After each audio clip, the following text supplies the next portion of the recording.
bonsoir na balanda biso nyonso ya Congo en marche ya télévision na yebi ke bozali wana ebele mpona kolanda émission na bino polele na yebi ke baabonné na biso bozala na ebele. Merci beaucoup nazali ngai moko te naza elongo na invité na nga oyo tokolobela actualité ya République démocratique du Congo. Sans plus tarder toleki nazopesa invité na ngai mbote. Bonjour monsieur Moustapha. Bonjour madame Arlène.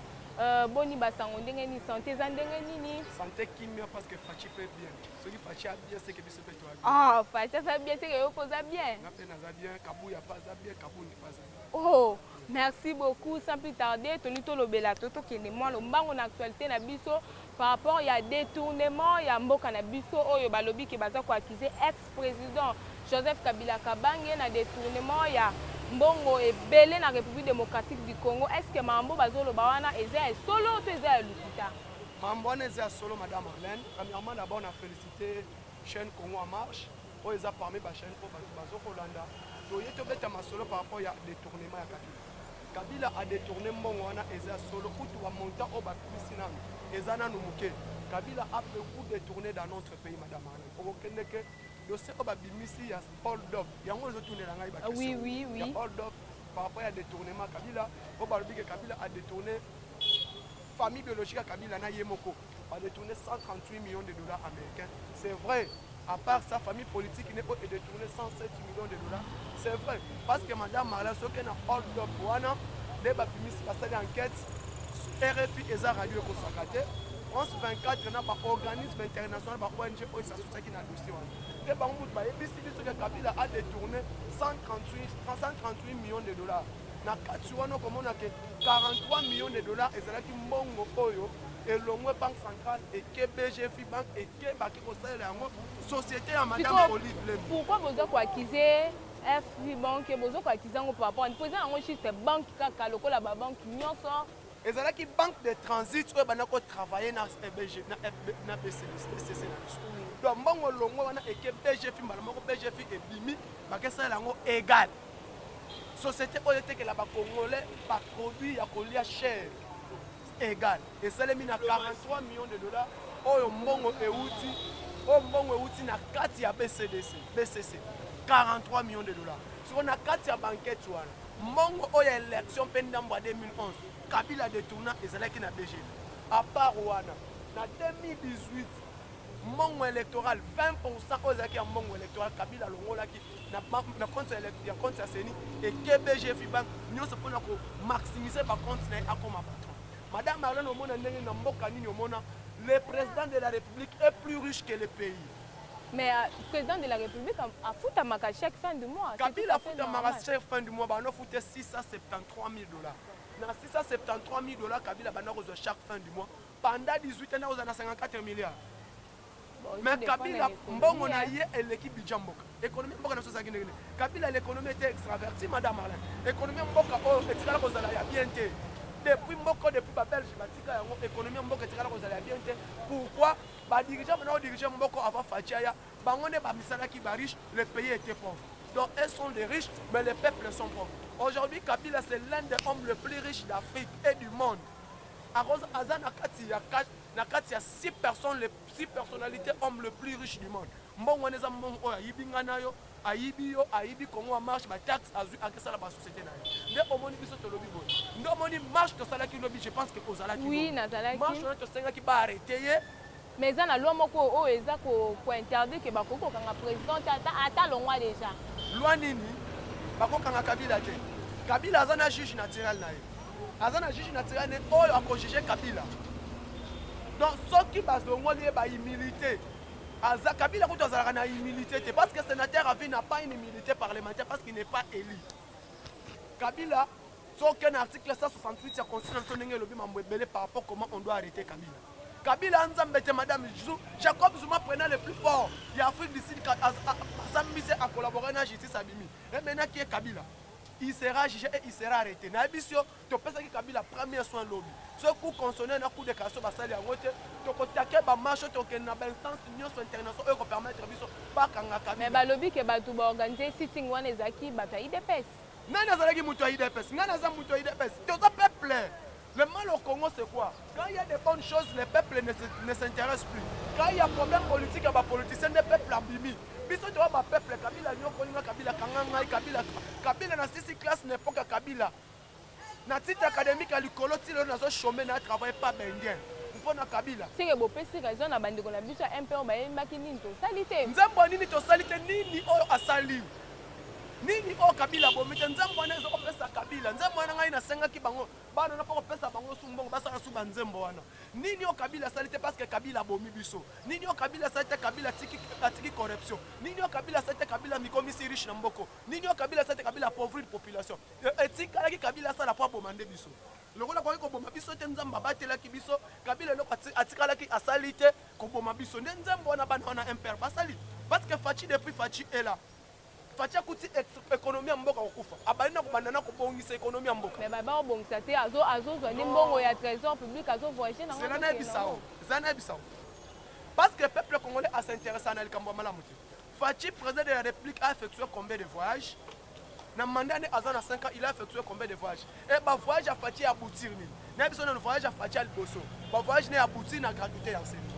Banque mondiale a soutenu. La gratuité bana basali presque 2 mois ba otanga te. Oui, il y a eu pour parler ezaki caprice à l'école. Bana bazotanga la gratuité enseignement. Faut monnaie internationale la Banque mondiale et pèse 1,5 milliard. Fachi a sali voyage a Fachi et pour ici biso. Oyebi na COP 26 nenga bimi champion pour la République démocratique du Congo.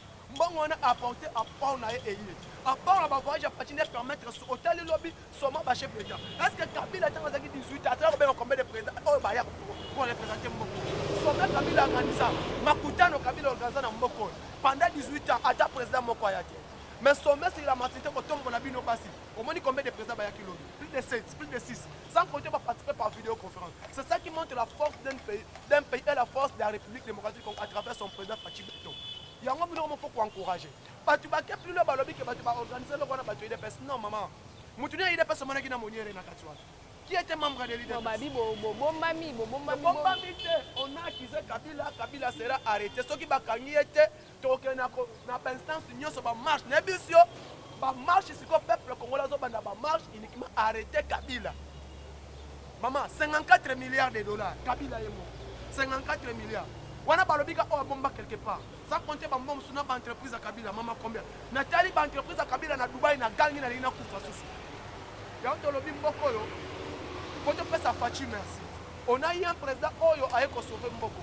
Ce qui Fachi ya quitté Kabila allait marcher sur nos tombes. Dans la kunda biso yo. Les places wana pour na question na bisao restons calmes soutenir. Fachi a sali ba voyage apporter plus. Par rapport à l'économie en Mboka, Kabila a réserve d'échange 400 millions. Aujourd'hui, avec Nicolas Kazadi Fachi, les Warriors, Nicolas Kazadi, tu as mis une réserve d'échange à 4 milliards 500 millions de dollars. Nous avons stabilisé le taux d'échange. On a tout soutenir. Bon, tous les camons, tout le Belasco par rapport à Batouya Marche, Batouya Bloc Patriotique plutôt, au Bazar au marché le 27 novembre oyo baza ko marché et puis bango balobi ke bino batayi des pes bo devancer ka bango kaka so bon baza na marche bino bo devancer bango pour bo contredire bango pourtant bango bazolo bande non au mascarade kuna na est par rapport à état de siège bato bazo kufa kaka bazolo bande non par rapport la ya gratuité ezalaki ke bana basali presque 2 mois na ndako bazo tanga te kolia ba mapa e mati nyonso eza ko mata to ya dollar de prix kanga na 20 et kitaka te pourtant peuple congolais azo souffrir président azo voyager bango but ya marche na bango ezana mais bino batayi de fête bozo telemela bango par rapport ya marche na bango ya le 27. OK, merci beaucoup maman Marlène. Pour répondre yo, est-ce que Kabila omoni aujourd'hui clique ya bato Kabila bango ça la marche na mboko. Clique ya bato FCC na bando pesa Mwilanya, Shadan, Obem Mina, Kokonien, bato nyonso tona bango ça la marche na mboko. Mais babi bazo sala pour intérêt ya mboka. Intérêt Kabila 18 ans intérêt na sali mboka. Bon, nini Kabila bossa na kia sala pour 5 ans na pouvoir. Kabila n'a rien fait, azana droit au sala marche té. Omoni pota na cicatrice au c'est kombo nango Kabila. Marche, Kabila mutazoki sanga pota ko. Kabila azoki akomi ba Congolais. Kabila passa la marche na mboko. Tout le monde a nemu mulani ya Shadari babi mabasa la marche et là on besoin pas que la Moussa Thérèse Kapangala moi na 24 ans. Kabila bomai na Kitambo. Akena Kitambo a 5 pardon. Thérèse Kapangala Lamuki, ne bata Kabila basang bandi bongo. Yami Bale, Bakepa Rosimu Kendi na Lemba. bake basengi pardon da bana lemba ndenge Kabila bomaka rosi pour ko senga élection marche wana ya misatu Kabila kena ba Congo asakusi bandeko nanga ba Congo ya pundu ya Congo o Kabila boma na mboka o soki basekui nde bango ko senga marche Kabila longo akena Kasai mambaka mona sa batu wana o Kabila boma pona ko senga revendication na bango na ba marche aboma bango alongo wana akena Nord Kivu un journaliste au Kabila tumba na ndaku na ye papa nga nazomona somo na mona ke bato na babimi ban basenga marche basa la marche na mboko ona nini Kabila na droit bato wana baza na droit kosala marche te parce que souffrance toza nango mutatiki yango bango balobi ke $3 bande telema na 20 mais il faut pas sa fachi merci Kabila tiki économie ko kufa mboke banako produire mboke produire raté mutatiki yango seki Kabila a laissé toutes les entreprises à payer yango to produire ka sous-souté Kabila va longwa tiki $3 na 17 500 francs congolais na remise et reprise aujourd'hui taux d'inflation Kabila tiki à 175%. Aujourd'hui, taux d'inflation est à 0,20%. Nini yango ofache sali. Mais au kimi question nanga na tunine un mot par rapport à marche il y a les 27 ba ko ça la marche te to kuta ba kuta na ba ona nzela na biso. Kabila na droit ça la marche te nemi na droit ko bimate. Mais ba beza ba to FCC. Non, FCC muto ça la. FCC la muka. Mais non maman SIS. Muso za opposant. Muso muto Kabila, muso n'a jamais démissionné chez Kabila. Fayu nous cinq Kabila ça qui agent PR na awa na banque to yebi yango. Batinaki comment ya ko spionner Félix Tshisekedi na Tshisekedi. Batoana ce sont des kabylistes. Bako ça la marche te ba na droit te so ba sali marche obima biso pesusu. Parce que longwana to ko mona batoana te. Mais wana bozolu ka peuple akufa. Bako bima na marche te ba na droit ko ça la marche na nous te. Pendant que basengi pardon peuple congolais te ko banyoko pendant 18 ans. Babima ki ba yaki na Sénit. Police a bisimo to beta bino gaz. So ta fait beta bino gaz to full bino. Mais souka ki neni. Les 27 bango na balabala biso pe to ça la marche les 27 pour demander arrestation de Joseph Kabila. Donc tu vas même on moni auto sala ki lobby to be nga premier soin les 27 on a marche pour ko kangande Kabila.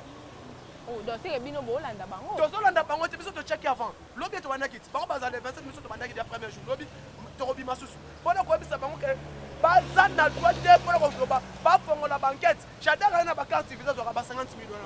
OK koko nyanga na ba carte visa ope mina kwa na carte visa moi si ope mina kwa na carte visa ikango ope mina kwa na carte visa siko ban bat mabasa la marche pas pesa sur le sol bana de soko pesa biso te madame le problème marche wana e kozala te et puis ngobila na yebisi akwa autoriser côté soki ngobila autoriser ba tona basa la marche ngalo bina longo le gentil ngondo comme gouvernement. Oh oui o longole ndeni peuple congolais to révoquer parce que jamais ba tona ba kosa la marche bilongi wana et bilongi moni bilongi mususu na mboko yo soka sibimi na marche zo bilongi faut ko lapide yango nete elongi obemina kwa nemi Henri Mobasakani Janine Mabunda abimi na marche na mboko peuple pas petit maman peuple moko za naïf mais na mono ozo toucher trop bango mais nani Martin Fayulu ozo Fayulu za collègue nanga sur les plans politiques Fayulu amasa nanga na yeba za pe na kati pe azati azo bata mato yebi yezo bimate azo mi bomba Fayulu collègue nanga politique ndenge moko na muzito sont mes collègues politiques malgré par exemple comme beaucoup qui avancer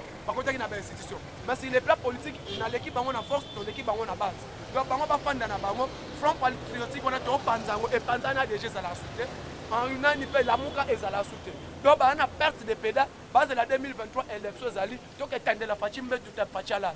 Merci beaucoup tous les comment le marteau qu'est-ce qu'on a été de siège par rapport à bande qu'on a biso bazo couper belé na République démocratique du Congo batu to ya ko couper zaka mais ba décréter qui déjà état de siège donc il y a pas un changement ou comment? Non madame d'abord premièrement état de siège est réussite premier point on peut se que réussite ça tous les pasteurs qui sont rebelles les ont récupérés par les partis. Deuxième point ce n'est pas guerre salut 20 ans une trentaine de décennies et aussi là, dans 4 mois, 6 mois, état de siège. Tu peux ça armer na biso courage, tu peux ça armer na biso renfort, tu peux ça encourager ba na musala ngona brasa. Je pense que bana ko tanga te pas na bazoni ba classe, bana so ba mo kende bilanga, misala zo zonga ba kidnapping vraiment, les ailes systématiques quelques poches, o bazo kende ba vider yango, okomona kimio ko fan. Guerre et ça la 30 ans, mais si la mbala mo côté ça plus de 30 ans. Fachi azana 12 ans guerre wana est des sali. Mituna combien de lelo Fachi azana mbula. Mais grâce à courage na na musala na sala malamu to moni quand même ba c'est significatif ezali quand même to ko pesa armée encore encourager bango pendant que bazo ba sala musala ke to ko limisa armée na biso vraiment merci na gouverneur militaire aza kuna na no ki vuna ituri bo continuer musala malamu ba lieutenant général Gilles Mongo bo continuer bo toujours na courage à peuple congolais avancement ezali to on appelle calamité qui a wane possible. Merci beaucoup siko tokoki ko kemo muke na enseignement pour bon lobby ezaki l'ex tokoloba lokola l'ex ministre ya FST Willy Bakonga abimaki lobby na prison makala mais bato bakisaki eki adetournaki mbongo ebele bambongo ebele mais tomoni akoti prison arumelite et puis mutu aza na pouvoir siko na minute oyo na eloko etali na mambo etali enseignement toni mwamba mais tomoni siko enseignement ekoti na kati ya désordre de bana basali 2 mois bazotanga te boyokana eza te mais bana bazongi mais siko minerval ezongi kaka ndenge ezalaka nango ya kala pa kaka école primaire par rapport ya mambo ezoleka na enseignement oyo kooloba nini tant que mwana mboka. Merci beaucoup. Moi là je parle en tant que Congolais. Oui. Je le dis franchement, pas de couleurs politiques. La gratuité de l'enseignement par rapport à Tony Mwabana Ouli Bakonga, je le dis, par rapport aux frais scolaires, il y a pas d'humanité.